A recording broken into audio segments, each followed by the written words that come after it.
आज बैलगाडा शर्यत क्षेत्रात अशी एक मुलाखत समोर आली जी संपूर्ण महाराष्ट्रात चर्चा विषय बनली आहे। एका बाजूला लखन सारख्या लोकप्रिय बैलाचं कौतुक तर दुसऱ्या बाजूला संघटनेतील वाद, बंदी, हुकुमशाही आणि एकजुटीचं आव्हान। अखेर खरं कारण समोर आलं। सर्जेराव चव्हाण यांनी इतक्या स्पष्ट शब्दात काय भूमिका मांडली, चला संपूर्ण विषय सोप्या भाषेत समजून घेऊया।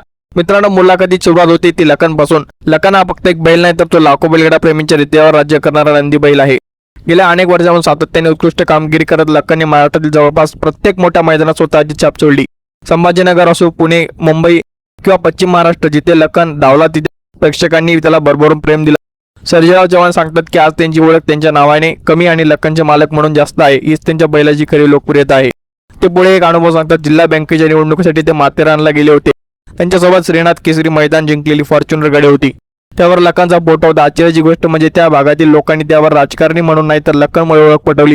फोटो काढण्यासाठी लोकांची गर्दी झाली। त्यावेळी त्यांनी जाणवलं की बैलगाडा शर्यतीतून मिळणारा प्रेम कोणत्याही राजकीय पदापेक्षा मोठा असू शकतो। मात्र आनंदाच्या वातावरणात त्यांनी गंभीर मुद्दा उपस्थित केला। त्यांच्या मते गेल्या काही महिन्यांपासून बैलगाडा क्षेत्र चुकीच्या दिशेने जात असल्याचे दिसत आहे। पूर्वी मतभेद असले तरी ते चर्चेतून मिटायचे, पण आता बंदी, आरोप, प्रत्यार्पण, सोशल मीडियावरील ट्रोलिंग वाढलं आहे। हे चित्र खेळासाठी धोकादायक असल्याचं स्पष्ट मत त्यांनी व्यक्त केलं। विशेषतः नाशिक मैदानानंतर घेतलेल्या आणि काही निर्णयावर त्यांनी अप्रत्यक्ष टीका केली।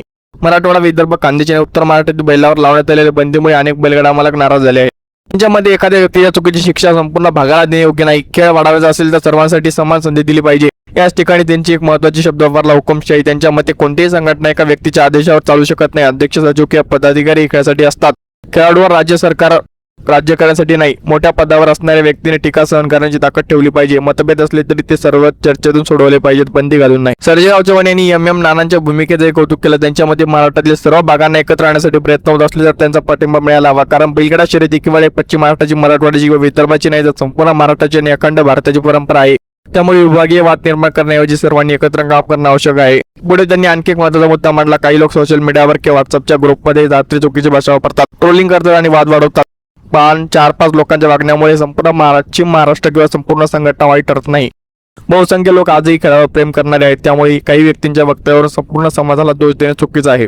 लखन बाबा सुरू असलेल्या ट्रोलिंगला त्यांनी उत्तर दिलं, एखादा बैल एखाद्या दिवशी हरला म्हणून त्याची गुणवत्ता कमी होत नाही। प्रत्येक खेळात हार जीत असते। एखादा बैल आजारी पडू शकतो, त्याची गती कमी होऊ शकते, पण त्यावरून त्याची किल्ली उडवणे मालकाला लक्ष करणे योग्य नाही।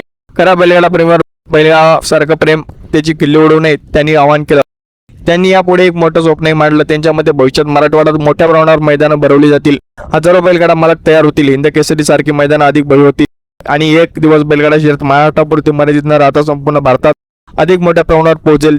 मात्र त्यासाठी सर्वांनी एकत्र करणं गरजेचं आहे। शेवटी त्यांनी अत्यंत भावनिक शब्दात एक संदेश दिला, आपला भारत एक आहे, आपण महाराष्ट्र आहोत। बैल कोणत्याही जिल्ह्याचा असो किंवा नंदीचा आहे, त्याच्यावर प्रेम करा, वाद वाढवू नका। बंदीपेक्षा संवाद मोठा असतो आणि हुकुमशाहीपेक्षा एकजूट मोठी असते, अशी भूमिका त्यांनी स्पष्टपणे मांडली।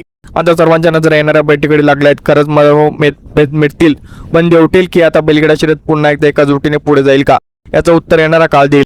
तुमचं मत काय? बैलगाडा क्षेत्रात बंदी आणि वाद थांबून सर्वांनी एकत्र काम करायला हवं का? तुमचं मत कमेंटमध्ये नक्की सांगा। व्हिडिओ आवडला असेल तर लाईक करा, शेअर करा, चॅनलला सबस्क्राईब करायला अजिबात विसरू नका। जय हिंद, जय महाराष्ट्र।